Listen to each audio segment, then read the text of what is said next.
kenapa tak? Bukan diseret pakai motor, dipukul tangan Vina.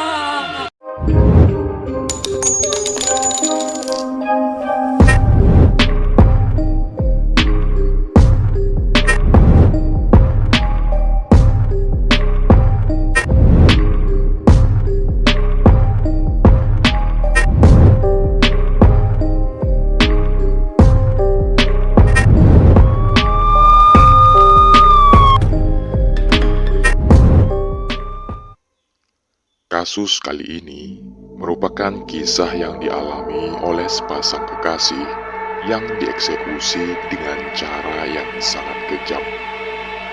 Pada awalnya, mereka berdua ini ditemukan tidak bernyawa karena kecelakaan tunggal. Namun ternyata, belakangan barulah diketahui bahwa mereka berdua dieksekusi oleh sekelompok geng motor.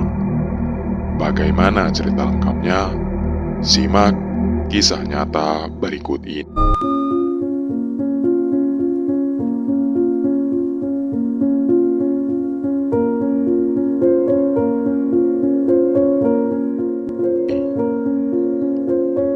Kisah nyata kali ini terjadi di Indonesia, tepatnya di Cirebon, Jawa Barat pada tahun 2016 silam. Kasus kali ini sangat viral, hingga cerita di balik kasus ini sudah diangkat ke sebuah film dengan judul Vina Sebelum 7 Hari. Ada sepasang kekasih bernama Vina Dewi Arsita yang tinggal di Samadikun, Cirebon, dan pacarnya bernama Muhammad Rizky yang biasa dipanggil Eki dari Bumi Harum Sari, Cirebon. Mereka berdua berusia 16 tahun dan baru menjalin hubungan selama 6 bulan. Meskipun hubungan mereka tergolong baru, kedua keluarga mereka sudah saling mengenal dan berencana untuk menikahkan Vina dan Eki setelah mereka lulus sekolah dan mendapatkan pekerjaan.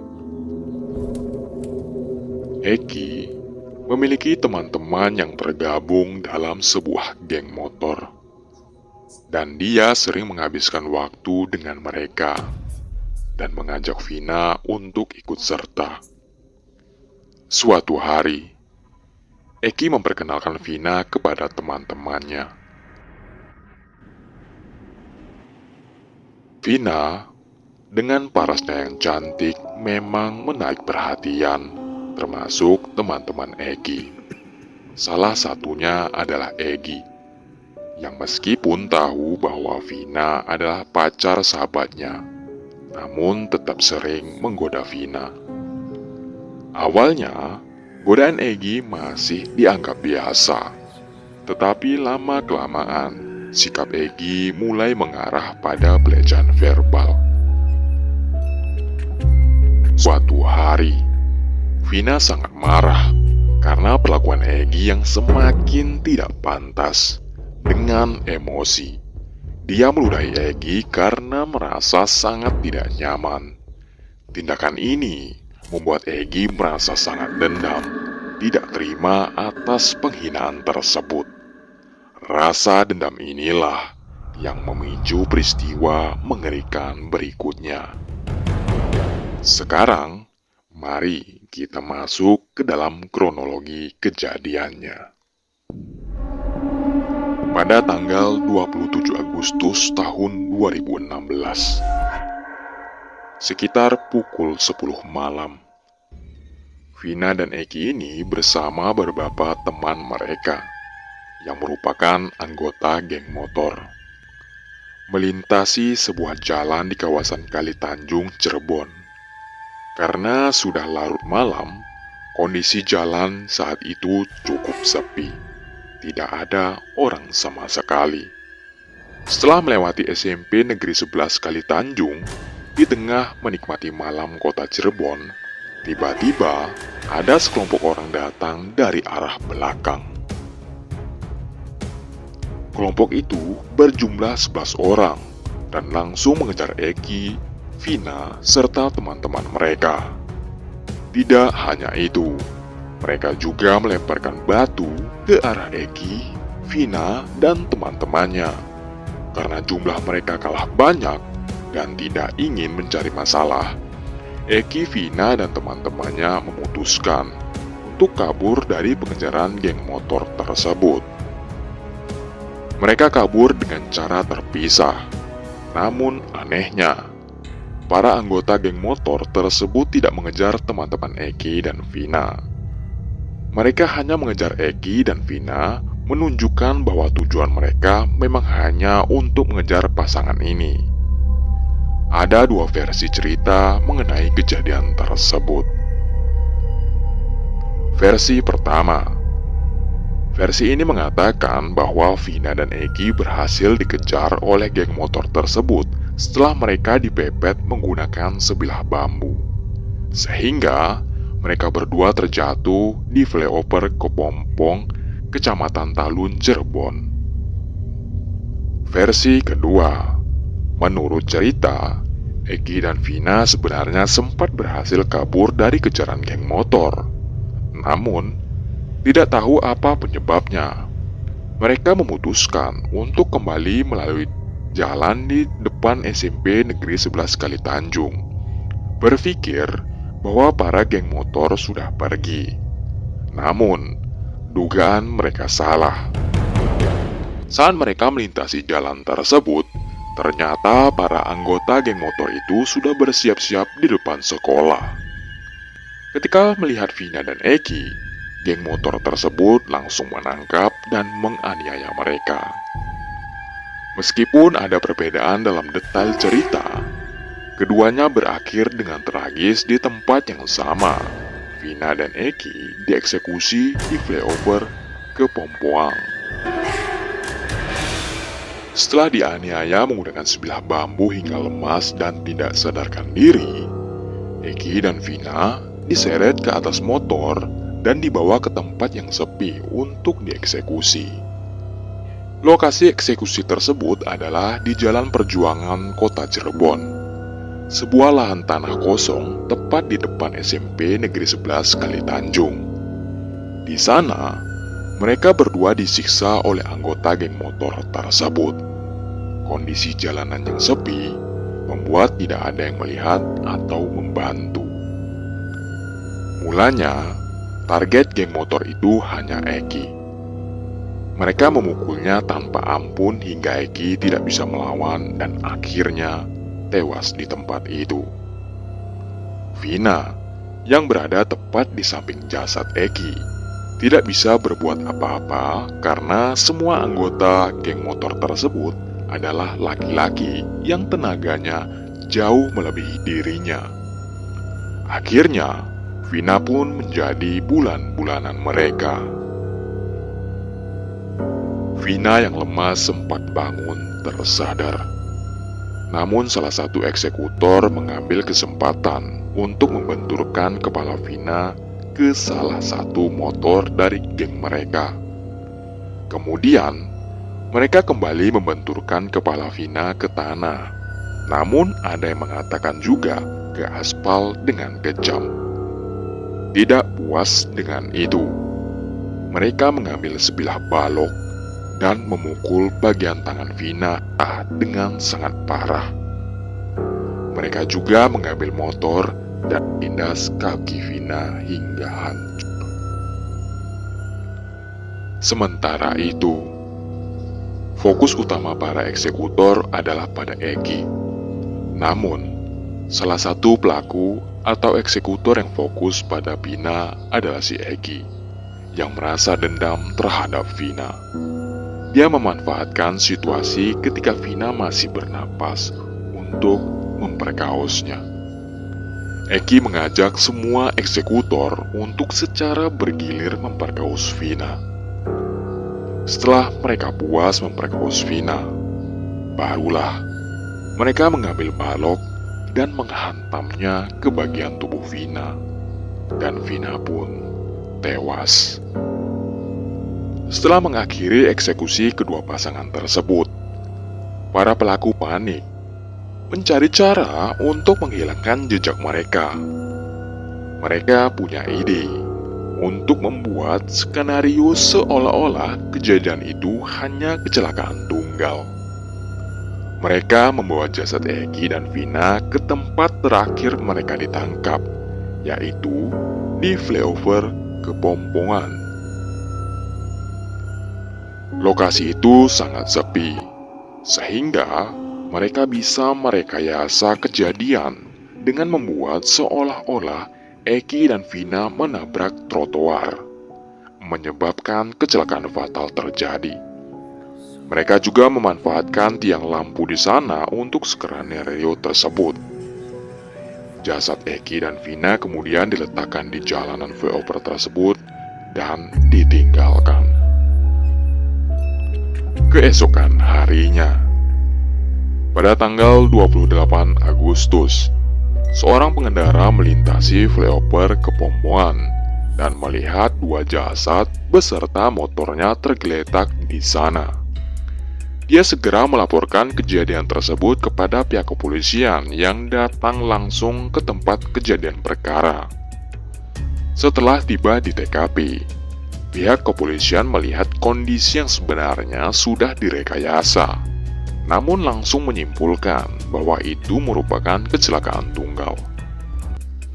Jasad Egi dan Vina kemudian dievakuasi dan dibawa ke rumah sakit, sebelum akhirnya diserahkan kepada keluarga masing-masing. Keluarga mereka tidak memiliki kecurigaan apapun pada saat itu.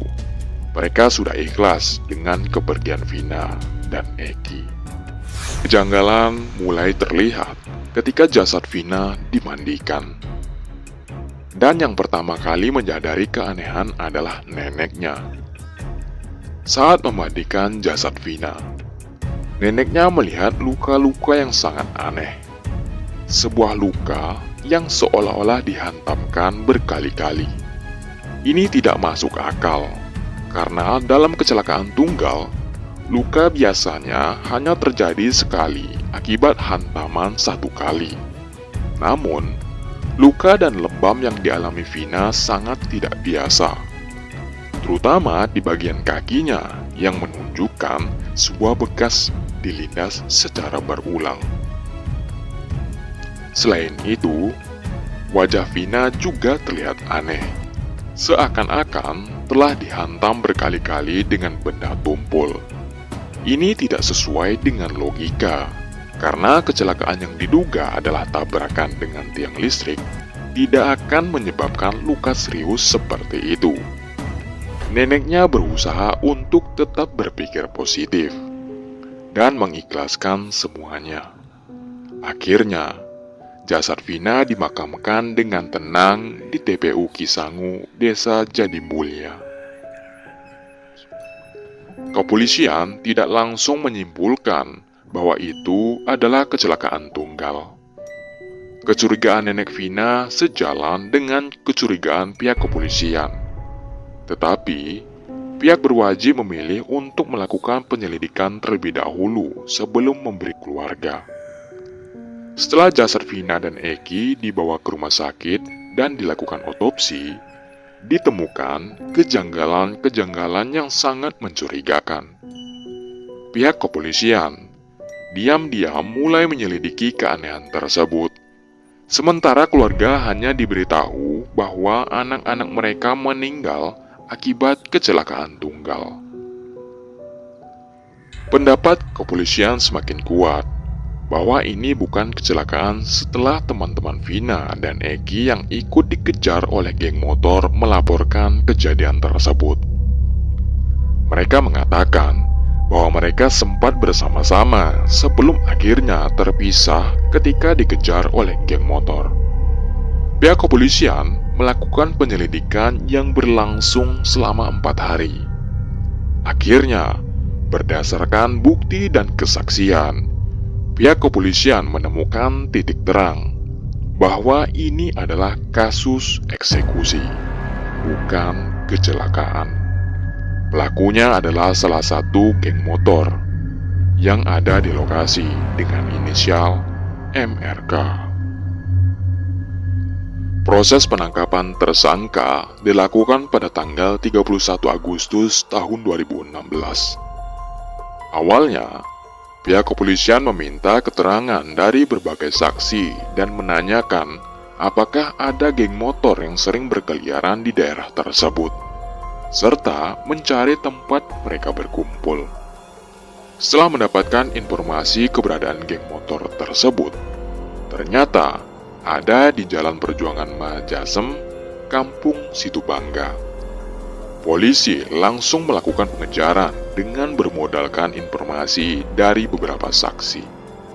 Akhirnya, 8 orang berhasil ditangkap, yaitu Rivaldi Aditya Wardana, 21 tahun, Eko Ramdhani, 27 tahun, Hadi Saputra, 23 tahun, Jaya, 23 tahun, Eka Sandi, 24 tahun, Sudirman, 21 tahun, Supriyanto, 20 tahun, dan satu tersangka lain dengan inisial SD yang dari beberapa sumber dikatakan namanya Saka dan masih di bawah umur. Dari keterangan mereka, akhirnya mereka mengakui bahwa mereka yang bertanggung jawab atas pembunuhan pasangan tersebut. Mereka juga membocorkan bahwa ada 3 orang lain yang ikut serta, yaitu dengan inisial AN, PG, dan EGI. Ketiganya ternyata telah kabur dari Cirebon pada saat itu, dan keberadaan mereka tidak diketahui. Pihak kepolisian langsung melakukan pengejaran terhadap ketiga pelaku lainnya. Kasus ini memiliki cerita mistis di belakangnya, di mana salah satu teman Vina, yakni Linda, dirasuki oleh arwah korinnya Vina. Linda dikenal sebagai perempuan yang agak sensitif terhadap hal-hal mistis. Pada tanggal 3 September 2016, tepat 6 hari setelah pemakaman Vina, Linda tiba-tiba menghubungi keluarga Vina dan meminta mereka datang ke rumahnya. Mulanya, keluarga Vina merasa agak takut dengan permintaan Linda, karena Linda mengatakan bahwa anak mereka ingin berbicara melalui dia. Namun mereka memutuskan untuk memenuhinya. Mereka percaya bahwa Vina melalui Linda ingin berbicara dengan mereka, meskipun mungkin terdengar tidak masuk akal bagi beberapa orang. Dalam agama Islam, ada keyakinan tentang adanya korin atau arwah pendamping yang mengikuti setiap orang. Keluarga Vina akhirnya mengiyakan permintaan Linda dan datang ke rumahnya. Setelah ngobrol sebentar, tiba-tiba korin Vina datang dan masuk ke tubuh Linda. Vina langsung berbicara melalui Linda, menceritakan bagaimana dia tewas dengan cara yang mengerikan. Vina melalui tubuh Linda terus-menerus memeluk ayahnya dengan erat sambil bercerita dan menangis kesakitan. Dia menceritakan bagaimana awalnya dia dan Egi sedang jalan-jalan. Lalu, tiba-tiba dikeroyok oleh geng motor di flyover ke Pompuan. Dia menjelaskan bahwa Egi dianiaya terlebih dahulu oleh geng motor tersebut. Barulah kemudian giliran dia juga dianiaya. Setelah keduanya lemas, mereka kemudian dibawa ke lahan kosong di depan SMP Negeri 11. Ada sebuah video rekaman tentang suara Linda yang kerasukan oleh koringnya Vina.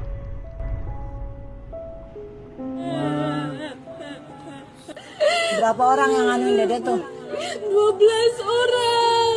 Tangan Dede dipukul pakai balok gede. Dipukul tangan Vina patah. Bukan diseret pakai motor, dipukul tangan Vina. Kepalanya sih Dede, kepalanya kenapa? Diapain Dede kepalanya? Tadinya dibenturin. Dibanturin kemana? Ke motor, terus ke aspal.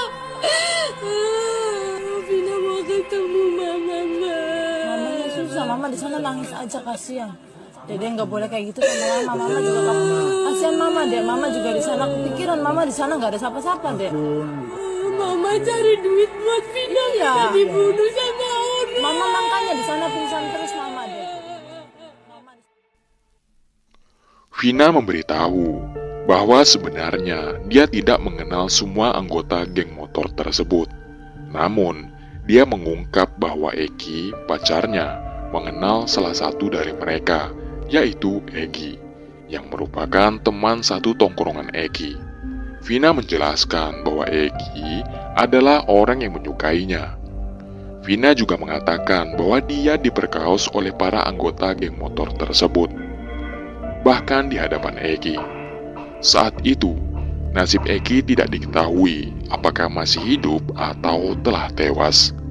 Vina sendiri ditutup matanya oleh para anggota geng motor. Selain itu, Vina mengungkap bahwa ada pelaku yang kabur ke Jakarta yang merupakan otak dari aksi eksekusi ini, dan dia seorang anak polisi. Ada juga 3 orang lagi yang kabur dan belum tertangkap. Salah satunya adalah Egi. Setelah sebagian pelaku ditangkap, pihak kepolisian mengadakan rekonstruksi ulang pada tanggal 26 September 2016. Namun, tiba-tiba para pelaku menolak untuk melakukan seluruh adegan yang telah disiapkan oleh Polda Jabar. Mereka hanya mau memperagakan 7 adegan saja dari 28 adegan yang disiapkan. Penolakan tersebut datang secara tiba-tiba. Para tersangka berubah pikiran dan membantah bahwa mereka bukanlah pelaku penyiksaan terhadap Vina dan Eki yang menyebabkan keduanya tewas. Pihak kepolisian kemudian harus mengimprovisasi dan menggunakan peran pengganti untuk melengkapi rekonstruksi. Salah satu pengacara yang mendampingi para tersangka, yaitu Jogi Nenggolan, menyatakan bahwa para tersangka menolak rekonstruksi karena salah satu dari mereka berada di tempat lain pada saat eksekusi terjadi. Untuk mengungkap kasus ini lebih dalam dengan bukti yang kuat, pihak kepolisian akhirnya memutuskan untuk melakukan pembongkaran terhadap makam Vina dan Egi. Hal ini dilakukan untuk mencari bukti tambahan yang dapat membantu dalam penyelidikan kasus ini. Pembongkaran makam terjadi pada tanggal 6 September 2016, sekitar jam 8 pagi. Ketika tim dokter forensik dari RS Bayangkara dan Disaster Victim Identification tiba di pemakaman Egi dan Vina, petugas dibantu oleh para penggali kubur untuk mengangkat kedua jenazah dan membawanya ke tempat tertutup untuk dilakukan otopsi ulang. Otopsi baru selesai sekitar jam 11 siang, dan hasilnya memperlihatkan beberapa luka di seluruh tubuh kedua korban. Bukan akibat kecelakaan, tetapi merupakan hasil dari aksi eksekusi. Bahkan, di alat vital Vina ditemukan jejak yang menandakan bahwa dia diperkaos. Dengan bukti yang lebih kuat dari otopsi, ketujuh tersangka tidak dapat lagi mengelak. Mereka harus menghadapi persidangan untuk pertanggungjawaban atas perbuatan mereka. Persidangan dilakukan pada tanggal 2 Mei tahun 2017. Saat itu, majelis hakim mengatakan bahwa 7 orang pelaku ini terbukti melanggar pasal 340 KUHP tentang eksekusi berencana dan menjatuhi hukuman penjara seumur hidup. Selain itu, mereka juga melanggar pasal 81 tentang melakukan persetubuhan di bawah umur.